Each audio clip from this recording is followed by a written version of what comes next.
Hey, it's Jessica Damaso with WTF Health. What's the future of health? I'm talking to the who's who of health tech and healthcare innovation. And today we are jumping into that ever so exciting and I admit confusing world of patient information exchange, those API platforms that exist to help interoperability. And here to tell us all about what's going on in this space, we've got the co-founder and CEO of Particle Health. And Particle Health just closed a $25 million Series B, which was led by Canvas Ventures. So Troy, it's great to have you here.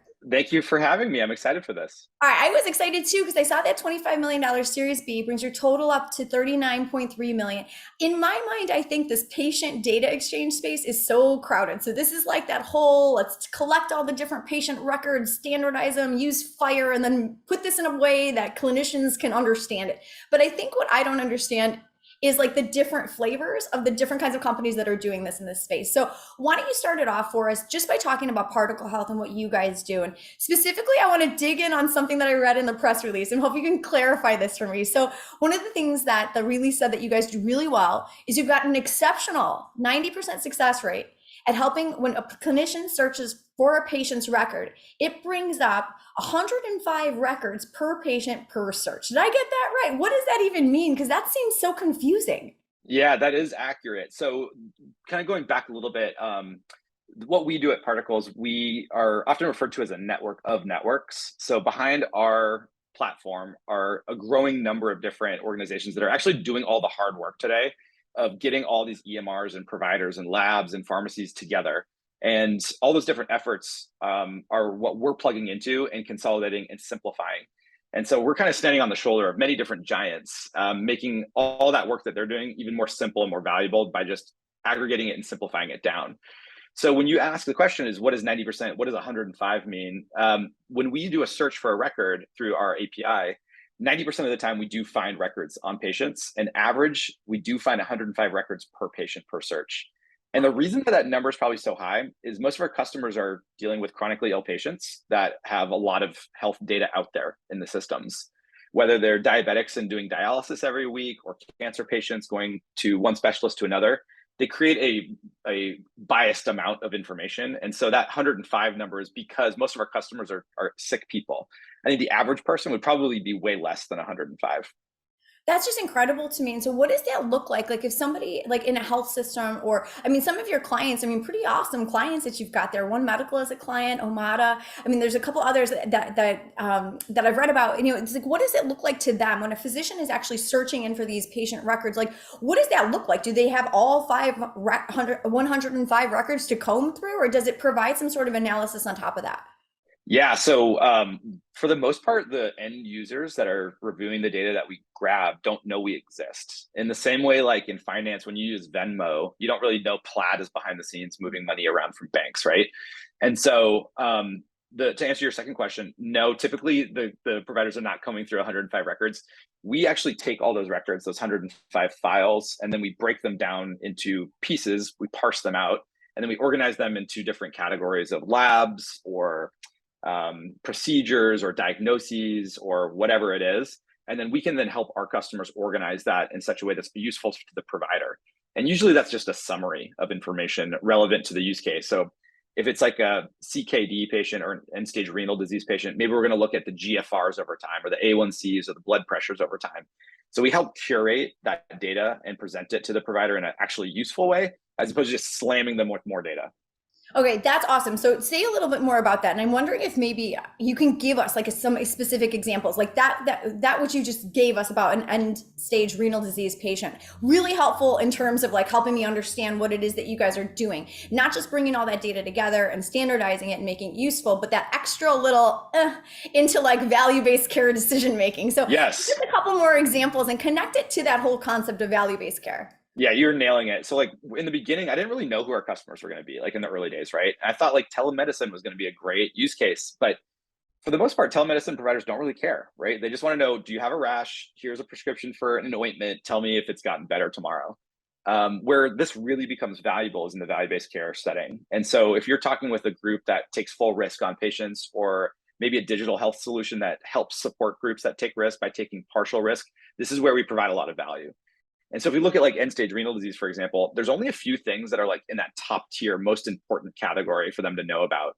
And that might be like their glomerular filtration rates, which is like the definition of renal disease, right? If your kidneys aren't processing very well, we can track that number over time, and we can show the provider the historical information of that GFR. That data just doesn't exist in their systems today. They just don't have it. They're usually relying on claims data or patient reported data or something else. And so within 2 minutes, we can have that entire GFR history in the front of the provider. Then there's other kind of tiers of important things: comorbidities, what other diseases does the patient have, BMI, blood pressure risk scores.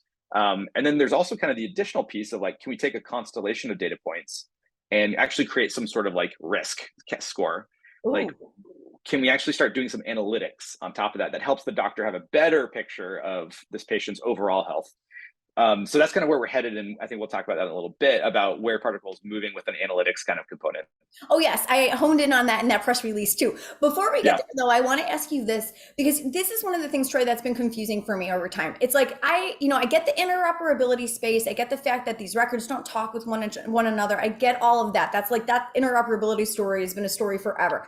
And I get the fact that there's a lot of tech companies in this space that are trying to apply FHIR standards and make the data standardized and then provide some analytics on top of it. But man, it's like I get confused after that about which one is doing what and how you guys are different. So I've heard you guys lumped in with Picnic Health. I've heard you guys lumped in with Health Gorilla, Redox, even Innovator to a degree. And I don't think you're anything like them, but that's just me. So why don't you tell us, like, what's stand out for Particle Health among that big crowd of data aggregation, record building, FHIR cleansing, set of tech companies that's really well funded and out there right now?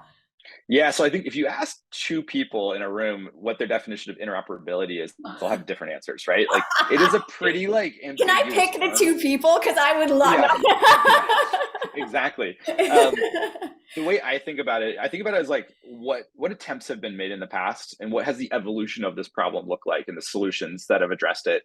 I think version 0, way back in the day, which is still the most common way that data is exchanged in healthcare, is the fax machine. And there are companies out there netting billions of dollars doing faxes at hospitals today, right now, as we talk. So that's like bucket 1. Bucket 2, I think we typically call the integration engine bucket. And these are groups that make it easier to plug into one hospital at a time. You still have to go get a contract with the hospital. You still have to integrate with the hospital, but they're like a tool that makes it easy to standardize every hospital that you integrate with. So that's kind of bucket 2. Bucket 3, I think, is the patient portal groups. So these are groups that require you, the patient, to log into your portal. But once you log into all of them, it now has like access to your data, and it can like update your third-party tools or whatever. So it's the OAuth patient portal method. And then the last bucket, the one we put ourselves in, and I mentioned earlier, is the network of networks. And this is really relatively new. And this category wasn't really possible without these 2 new rules that have come out that we can talk about in a bit. The big one being anti-information blocking under the 21st Century Cures Act, and the second one being TEFCA, the Trusted Exchange Framework and Common Agreement. If you know about these networks today in the US, these are like Care Quality, Commonwealth, eHealth Exchange. These networks are a variety of different flavors and types. Like, some of them have no technology. It's just a piece of paper you sign. You have to go build your own network. Others actually have technology. Like, they have like RFPs with Change Healthcare, for example, and Change Healthcare supports the exchange. So there's a bunch of different types of networks, but those rules made these networks possible, and those networks can now be built on top of. And so groups like Particle are building that developer layer on top of all these different networks. Okay, so TEFCA, I got into a very deep conversation with Mickey Tripathi about a couple months ago. And so if anybody's interested in learning the ins and outs of TEFCA, I suggest you go find that interview. I will link to it in the show notes. But the other thing, actually, Troy, is what I want to ask you about is the anti-information blocking rule, because we are kind of still in like early days of implementation on this. We've got some big milestones coming up in the fall around it. And you just wrote this article about it in Forbes, talking about, and it was a pretty fiery article about how, right now, some of these actors who are not sharing their information are not getting the fines they should, or if they are getting the fines, they don't care. And then it's actually limiting our ability as patients to one day have ownership over our own data. But talk to me a little bit about what you wrote about and like why you take such, great umbrage with what's going on in this space right now. This is the rule that would change everything if it works. And it was passed, the anti-information blocking was passed as Obama's last act out of office. So we're going way back there. And then Trump actually turned it into law officially. And now, upcoming on October 6th, I believe, the rules are actually a finable offense, meaning like there's a monetary penalty associated with not not adhering to the info blocking rules. What the info blocking rules like very basically say are patients like you and I have the right to access our data through technically feasible ways of our choosing. So like if you said I want to like have a turtle deliver me my records, the hospital could say no, that we can't do that. That's not feasible. But if you said I want it via API and they have an API, they have to be able to allow you to access your own records via API. So that's the concept. And today, all that tech is built. It's already done. That's how we're exchanging data today. We've done millions of files. So we know it works really, really well. But what happens is if a provider requests data through Particle, they get the data back from the provider, from the doctors that hold the data. If you switch that doctor out with yourself, asking for your own records, 0% response rate. The hospitals just say, no, we don't really want to give it to her. And there's a bunch of reasons why that we don't need to get into right now. But that is the current state of things where the tech is there. It's all working for one set of people, but it's not working for us, the consumers. And so this rule coming up is basically saying we've had enough. It's your data. The tech is there. The networks are built. The APIs are here. It's working really well right now. So you should have access to that too. And so this is why I'm fiery, because this is why I'm spicy about this. Because if the government decides to enforce this and find the groups that are not adhering to it, we will actually see a big revolution, I believe, in healthcare, in the same way we did in finance with groups like Plaid, where all of a sudden you could go invest in like a partial share at Amazon if you couldn't afford to buy a whole share through like Robinhood. Like that's truly like democratizing finance for some people. And so I think the same things could be applied in healthcare, where people can start building solutions for consumers, not hospitals, not payers, not pharma, but for consumers, because the data is free and you don't have to build things for other stakeholders.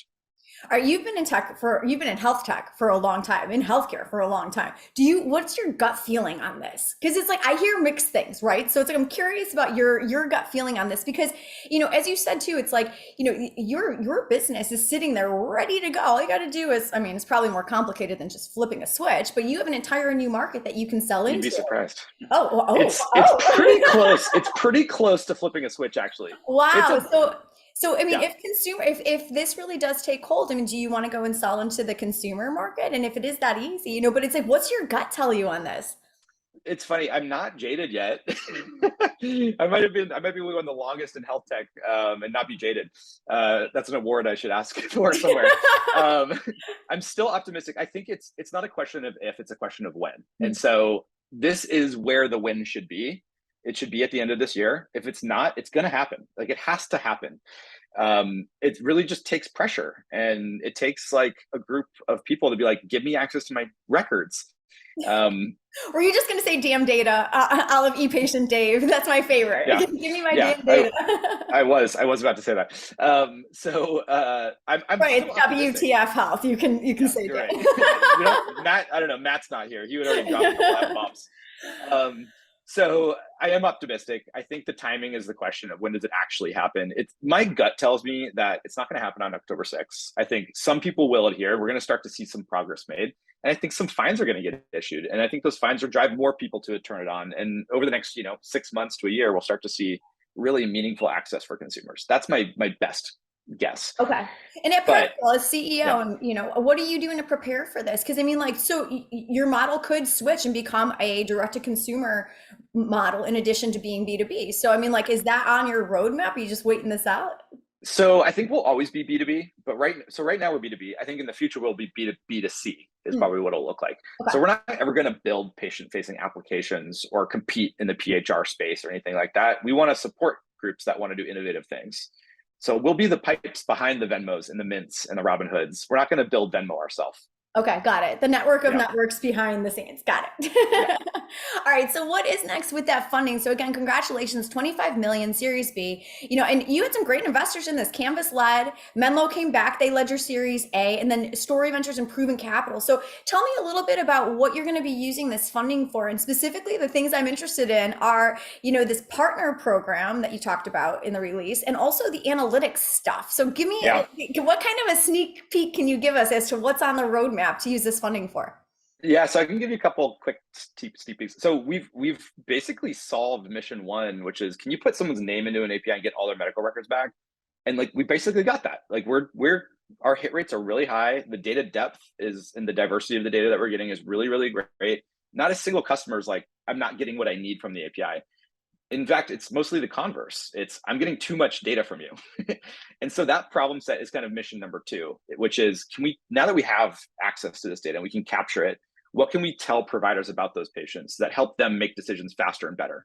And so it's really this like insights component of, now that we have the privilege of getting access to this information, how can we support the providers, dealing with risk-bearing contracts, the information they need to best treat a complex patient.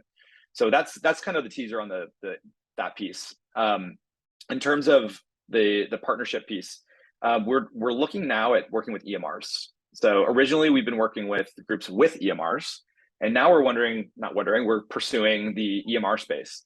So we built an entire platform out that allows EMRs to leverage the national networks. It's kind of like Tefka in a box for an EMR. Yeah. It's all the stuff they need to add providers and hospitals and practices and clinics to their interop layer and control how much data they're sharing and what type of data they're sharing. So we're building out that control panel for EMRs to connect to every national network in the United States. So that helps with that information blocking, that information sharing, really. You bet. When you say Tefka in a box, like that's the whole point, right? Exactly. So we kind of handle all that national network stuff with an admin plane that allows EMRs to manage all their connectivity. Well, that's very exciting. Yeah. So, okay. So, and this is the thing that I think EMR companies, and depending on which ones you're talking about, because there's the incumbent EMRs and then there's all the next gen EMRs. You want to tell us which? I won't push you, but can you say which way you're going? We're waiting for the incumbents for later. Let's put it that way. Okay. All right. No, fair enough. Because I was going to say, I think like this is the thing that they've been working on for God knows how long, is like trying to make a, interoperability theater, as like let's try to make this happen, but really, how much are you trying? So that's exciting that you're working with some of these next gen companies on really bringing that to fruition. Definitely.